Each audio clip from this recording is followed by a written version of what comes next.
कि लहरों से डरकर नौका पार नहीं होती, कोशिश करने वालों की कभी हार नहीं होती। नमस्कार, मी प्रथमेश महाडिक.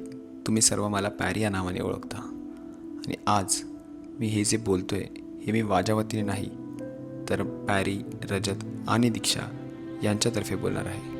तर आज दिनांक 17 एप्रिल 2025 हा दिवस फक्त माझ्यासाठी किंवा रजतसाठी महत्त्वाचा नाही आहे.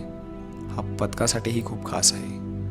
आज फक्त एका ढोल ताशाचं उद्घाटन होत नाही आहे, तर आज एका स्वप्नाची स्वप्नपूर्ती होत आहे.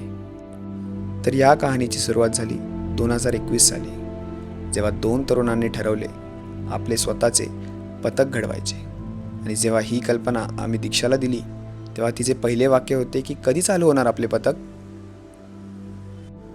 तिचे हे वाक्य ऐकताच आमच्या मनातल्या ठिणगीचं रूपांतर जणू एका वणव्यातच झालं. आणि तेव्हाच ठरवलं की सर्वांना सामावून घेणारे असे एक राज्य असावे. साम्राज्य, मराठी अस्मितेचं राज्य. या पथकाचं नाव साम्राज्य हे देखील तिने स्वतःच निवडले होते. तिला वाटायचं हे पथक एक संघ साम्राज्य असावं. दीक्षाला हत्ती खूप आवडतो. तो तिच्यासाठी शक्ती, सौंदर्य आणि शौर्याचे प्रतीक आहे. म्हणूनच आपल्या लोगोमध्ये आपण हत्तीच्या दाताचे समाविष्ट केले आहे. जेव्हा ताशे कडाडतील, ढोलाचे ठोके धडधडतील, तेव्हा त्या प्रत्येक ठोक्यात तिचे स्वप्न, तिचे प्रेम आणि तिची ऊर्जा धडकत असेल. हे फक्त संगीत नाही, तिची आठवणींची गूंज आहे. आणि हे वचन आहे की खरी स्वप्न कधीच अपुरी राहत नाहीत.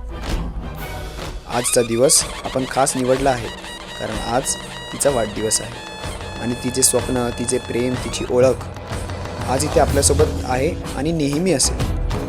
आजपासून हे पथक तिच्या नावाने चालेल, तिच्या आठवणींना जपेल आणि तिचे स्वप्न नेहमी पुढे नेईल. या प्रवासात साथ दिलेल्या, विश्वास दाखवल्या प्रत्येक व्यक्तीचे मी आणि रजत मनापासून आभार मानतो.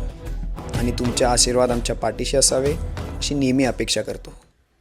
तर सादर करत आहे स्वप्नांचे राज्य, संघर्षाचे राज्य, एकतेचे राज्य, राजांचे राज्य, सूर्य फुलाचे राज्य, आपल्या हक्काचे, मराठी अस्मितेचे राज्य, साम्राज्य.